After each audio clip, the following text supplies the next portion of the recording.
about you gives me hope. Something about you, yeah. Hi guys, it's Brookelynne and welcome to my channel. So today's video is going to be my 21 and 22 week pregnancy update. Today I'm 23 weeks, but I'm just updating you for the last couple of weeks like I always do on Sundays.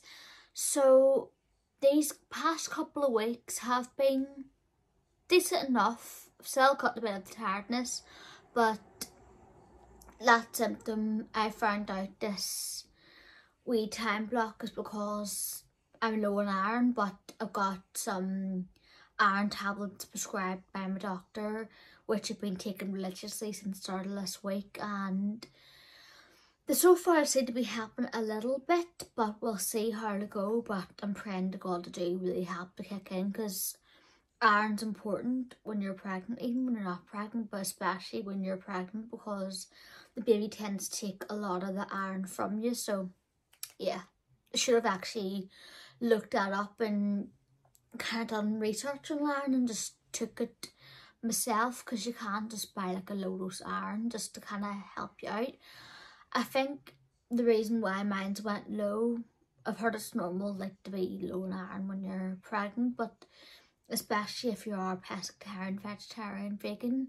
I'm pescatarian, so I think that's why mine's was lower, but I'm on the higher dose iron capsules and hopefully like they do make a good difference. I'm starting to feel a little bit better now, even though it's not even been a week, but I've been taking them with vitamin C tablets, we effervescent ones. You put them in a glass of water and they fizz up and make an orange juice. So I've been taking them because I do advise you to take it with something that has like a high vitamin C content, like orange juice or vitamin C fizzies or even just oranges, because vitamin C helps your body absorb iron better. So I've been taking them with wee vitamin C fizzy tablets, and I think that's helping them kind of absorbing in my body, and that's what I want it to work as quickly as I can. So yeah, and I've been stricter with taking multivitamins, even though I never really stopped taking them. But for a pregnancy, there have been times, I'm going to be honest, that a couple of days where I haven't took them or I've been lazy with them. But now I'm like, no wonder you're tired, so you're taking these every single day, girl. I've been literally religious and I'm sticking to that because I do not want to get run down. And I kind of scared myself with like looking up iron deficiency in pregnancy. Do you know the way Dr. Google tells you that the worst is going to happen? Oh, if you're anemic during pregnancy, you're going to have so much worse when you have that child. Likely to hemorrhage. Likely to be really weak and be anemic for months and months after you give birth. You're more likely to have postnatal depression. Your child's more likely to have a learning disability, autism. Like, your child's more likely to be anemic as well and have problems and not develop as well. When I read that, I was like, no. Even though I've tried to be stricter on myself during this pregnancy, not to look things up, because I did scare myself of a lot of, see, when you're pregnant, try not just to take everything Dr. Google says to heart. It's okay to look things up now and again, but the best advice is to always ask your doctor, your midwife, whoever's looking after you about these things, because they'll just give you the most reliable advice. Now, I do agree with looking things up to kind of keep yourself informed, but the internet can scare you, especially when you're pregnant and you don't want your child to have any ill effects or yourself or have a dreadful pregnancy. So far mine's been pretty textbook apart from that tiredness, but that was because at first my thyroid was going up and down. Well, it was going down because I needed more thyroid, like an increase in my medication, which got sorted, and I just have to keep it monitored. So I'm keeping on top of that. I've always kept on top of my thyroid medication anyway, because yeah, health isn't, see, your health, it's your wealth. But also the tiredness was due to the iron deficiency too, so no wonder I was tired. But hopefully that'll kind of ease up. Now, I know when you're pregnant you do tend to get more tired and you kind of brushed off, oh, it's just pregnancy tiredness, but literally if you just feel that tired, because there's times where I was coming out of work and I was literally on that sofa or in that bed that tired, especially during my first trimester or being really dozy and baby brain. Like literally, even if you do like put it down as like pregnancy tiredness, it's still, you're better being safe than sorry. Just go and get a full blood count and get it sorted out. And even if they say, okay, everything's normal, then just take your vitamins, like your pregnancy vitamins. But if they find something like iron deficiency or any kind of other deficiency, at least you can get it sorted as early as you can, because there's no point in suffering. At the end of the day, like, your body is, well, my body and whoever else is pregnant, our bodies are working twice as hard as what they normally do, because we're growing a whole new human being. So just please just keep yourself in check and be strict with like vitamins and bit of exercise, a good healthy diet, stuff like that.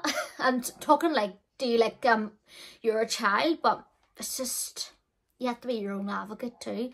Right, so I've went on about that too much because my brain just ticks.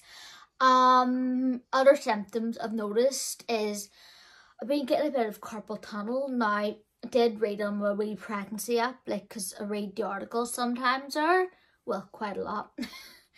And do say that's one of the weird symptoms of pregnancy. You can get like tingling.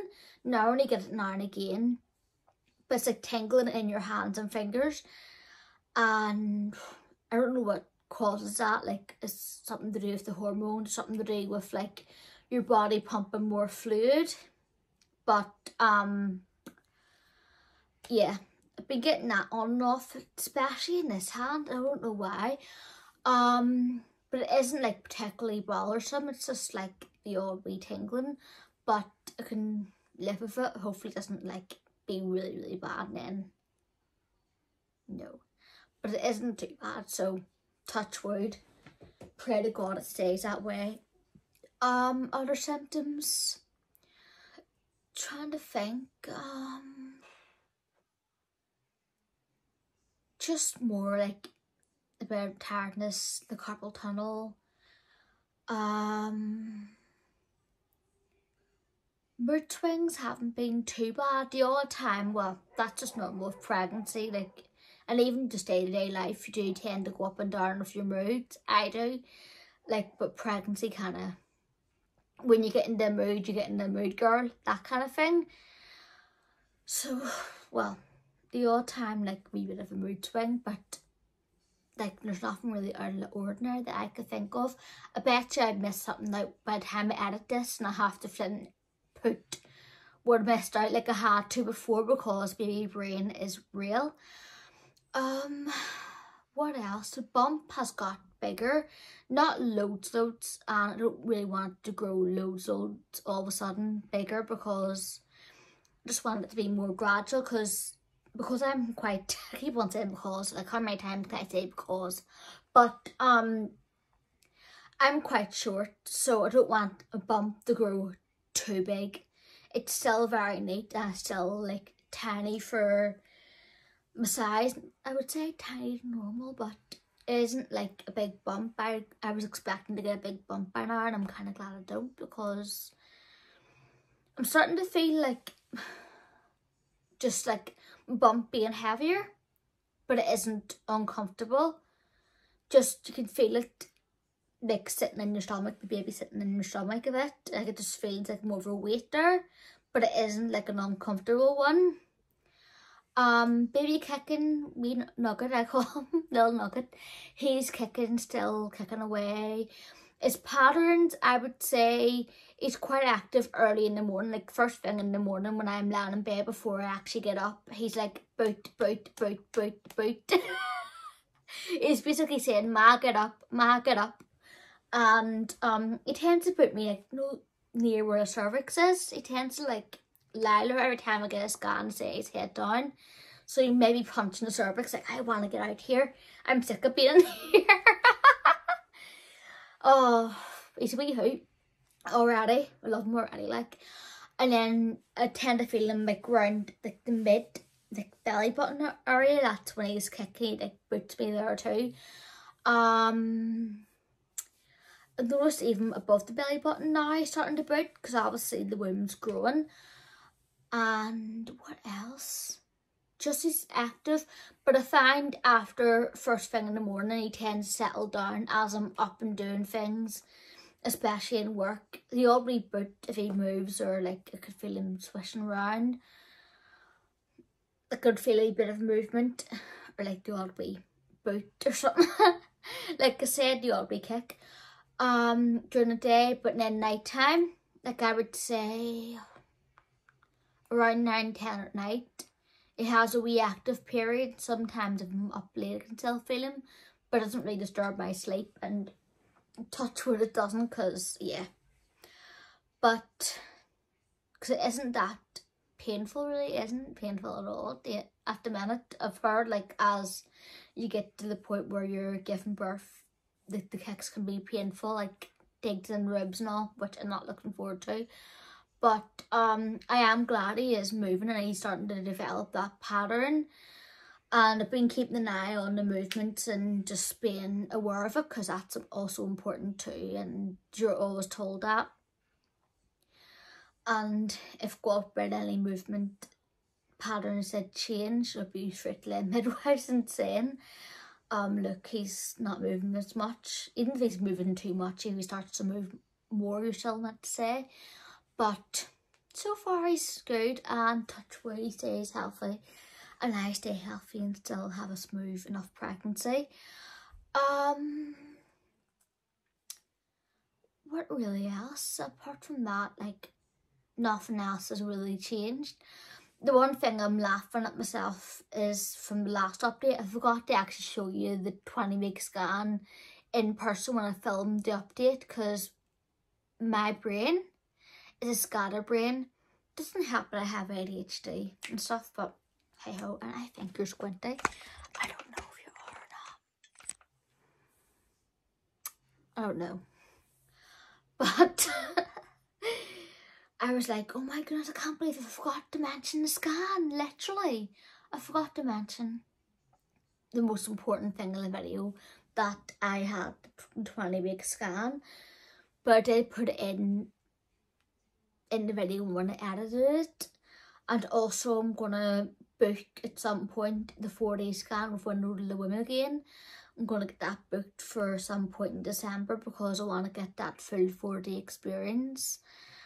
And I think the baby will be way more developed, even though the 4-day from 16-week gender scan you can see all those features, but obviously when you get to the proper 4-day, like the 20 plus or 24 plus weeks or 28 weeks, between that time they say it's the best to come round to get the scan done. It's meant to look like, well, it's meant not, it's he's meant to look like more of a fully formed baby instead of like an alien baby, whereas he looked like a bit of an alien in his last 4-day. So can't wait to see that. And by the time I get that done, it'll be Vlogmas, and that'll be part of the Vlogmas too, which will be lovely to have that in the experience, a Vlogmas experience. I know, it's like nearly Christmas time, like it's crazy. Like I'm thinking, like I'm gonna be pregnant this Christmas. It's absolutely nuts. Like I'm gonna be like nearly 7 months pregnant by the time, well, 6 months pregnant actually, coming up to that end of the 6-month mark when Christmas is here, and it's crazy, it's exciting too. Be getting pictures of the wee bump and all beside the Christmas tree, and wee family pictures of me, my husband, Horton and Nova, and the bump and everything, and getting them all done and having that to look back on. wouldn't be like a crazy party Christmas like it was last year or previous years where I was going on a night out and having a few drinks. Because I can't drink and I wouldn't want to when I'm pregnant anyway, because yeah, not healthy for the child. And a wee airplane goes past every time I try to film a video. But yeah, it's going to be a different Christmas, but a lovely Christmas too, and I pray it goes smoothly. I actually had a crazy dream the other week that I went into labour the week of Christmas, like the week before Christmas, and I had my son, and he was really premature, like he was born at 27 weeks, and I pray to God that doesn't happen because I don't want him to be born that early. But imagine it would be my luck if that happened, like he was born really premature like that. I shouldn't even joke about that. I'm not making a joke about that, I'm just saying imagine, like, flip, that'll be sod's law. As long as he was healthy, like, and he had all the best care and he fought for it, but I wouldn't want him to be born that early, like, no. Right, enough talking about that. So I'll show you my bump before I finish this video. Okay, so that's like with the wee jumper I have on now. Hang on, just stand on my tippy toes because I'm short. You can see it's definitely developing here more from the side, and then from the other side, and nearly falling because I'm clumsy. Do from the front too, like that. And then tuck this underneath my titties. Sorry, I am just too inappropriate sometimes when I'm hyper. The bump from the front. Ooh, from the side. You'd think I was drunk because the way I'm swaying because I'm on my tippy toes. And whoop. You actually would. I'm not, don't worry. And from the other side there, you can still tell it's a small enough wee bump for how far along I am, but still, like, it's grew since the last update. Okay, so that is the end of this pregnancy update. I hope you enjoyed this video, and I'm sorry I'm being annoying with my hair. And I'll see you again for the next one. Stay gorgeous. God bless. Bye.